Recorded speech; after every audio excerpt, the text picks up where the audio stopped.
Okay, here we are. Reality is, lately there been conversation that this will be the bloodiest summer ever. And I saw the news yesterday where the kid got into school. He was stabbing kids, and luckily the principal and another student tackled the boy down and they got him out of there. But my question is, when will senseless killing become important to our politicians and our elected officials? This is a serious thing. We address illegal immigrants. We address everything what needs except for what needs to be addressed. Our kids are dying. They're dying of a senseless death. They're fighting over territory that they don't even pay taxes on, period. And it's a serious problem, and we keep pushing it back and keep pushing it back, and no one wants to address it. Now, one person can make a difference, as I said before in many other videos. We all have to step out the place.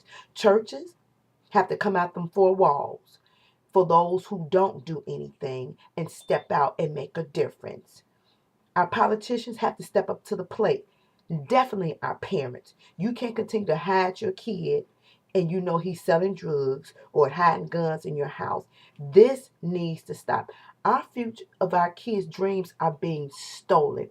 They're getting out of high school and getting shot down. They're getting out the service and getting shot down. They're graduating from college and getting shot down.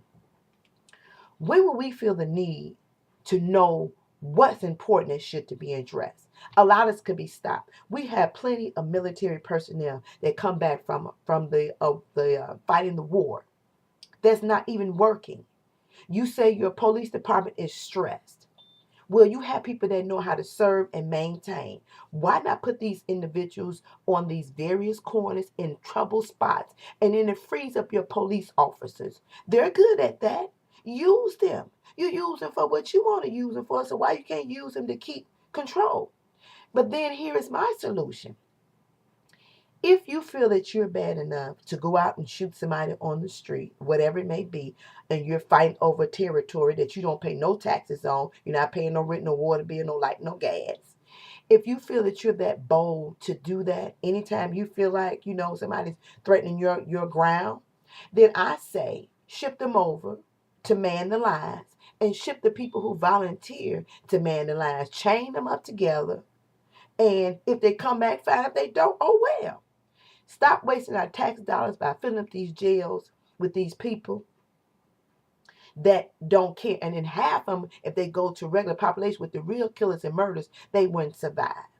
But they're mothers and fathers. Men need to step up to the plate because these boys need men in their lives. Mothers, stop having these babies again to hold men because a baby will not keep a man in your life. You got a child, 14, that's a mother. Then her mother is 21, and her mama is 30, and the grandmama is 45.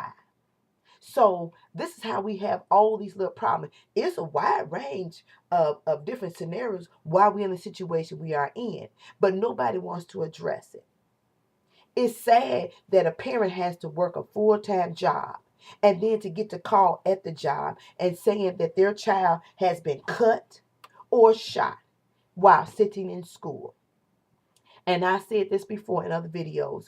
If you can't control what's happening in them schools, then set up a system. Then the office should have a door, and before you actually get into the hallway, there should be locked doors that is built so you cannot get past a certain point and affect the rest of the population. How come these individuals get so far up into the school before they realize that it's a threat to the other students? Now, what would have happened if that student would have not pulled that fire alarm? How many more kids would have been injured? We had the Columbine. We had the other thing at the other school with the shooting. When are we going to address it? We talk about it, it goes up under the rug until it happens again. How many more lives is going to be needed to be lost before this becomes an issue? If you know that things are going to happen, it's called preparation process. We have mayors, governors, aldermen, senators, congressmen, state representatives, committee men, and everything else. And nobody feel the need to address bloodshed, innocent lives being taken and lost. Parents got to grieve over their honor roll student who lost their life? When do it become important? You can bust your ass to make sure that illegal immigrants get some rights, but you can't cover the kids or cover the children's lives so they can live out their dreams or work toward their futures and their goals. Their lives are being stolen every day. They don't have no present, and they definitely can't see no further to their future because we are not doing what we need to do. And everybody plays a part in this situation. And it needs to stop. And it needs to stop now. Nobody needs to hear all this lip service. We need to see some action. That goes from the mayor all the way down. See, your families are covered because you got that secret security detail. But what about a regular mother or a regular father who lives an honest life and works hard and just want their kids to go to school and come home without any worries or care? We can make a dent. We can stop a lot of stuff that we want to stop. But I'm saying that we really don't want to stop it. And it's not always up to the police to fix our problem. It takes everybody. Pastors, preachers, ministers, apostles, whatever you call yourself. It's time for you to step out your box. Because the Bible said, go ye therefore. Then you need to get outside the four walls and do what you need to do. Mothers and fathers who have these badass kids, you know they bad. You need to report their ass or do something with them. I am not going to carry a child for 9 months and I can't do nothing with them. Not at all. That's not going to happen. Labor is too hard. The pain is too heavy for me to say I can't do nothing with that child. And a lot of you parents have given up your power to kids, and then you still taking care of them, putting a roof over their head, light gas, putting clothes on their back, and these $200 plus gym shoes. Really? Or some of you parents are holding on to your kids because the drug money is taking care of your household. And then you want to get on TV talk about that's not my child. My child wouldn't do that until they roll the camera and then you find out that it was your child. Now you can't part your lips because you look like a fool. So I'm saying we don't need no bloodshed. I don't care what state, city, or country it is. We need to stop the bloodshed. We need to get some manpower from our army, our navies, or whoever it may be that have come home and create some employment for them to take up some of that slack that the police department cannot cover. They need to be on foot patrol and horse patrol. All parts need to be manned. L stop need to be manned. When you see a crowd that's staying out there so long, then you need to get them. When you see cars riding around with too many people in there, you need to pull them over. Some things we can stop. The suburbs don't deal with this. It's only in a city environment that so much stuff is okay. And we as people who live in our cities should be tired of just sitting there and settling. We watching this and man, Lord girl, that's a shame of what's going on until it hits your front door. And then when it hits your front door, it becomes priority. But why do you have to wait until it hits your front door? Do something now. Men, be men. Mothers, be mothers. Stop having these babies at young ages and you don't have no idea what it takes to be a mother. Because you have a baby does not make you a mother. That's all I'm saying.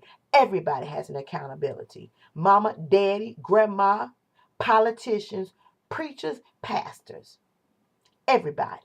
And it's not just totally up to the police department. We all play a part. When we was doing the old school way, we didn't have this problem. A simple fight would take place. You got your butt whooped, you went home. And that was that. Now all this shooting and killing, it's just crazy.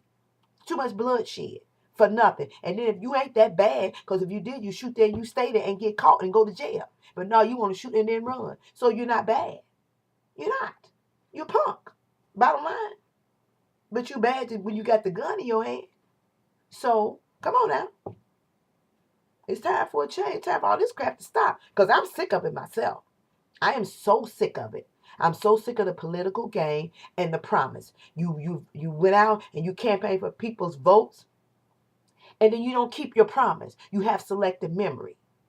This is a concern. This is a big issue. How many more innocent lives have to be lost before you make a difference and put out some kind of policy or vote on something to stop this madness?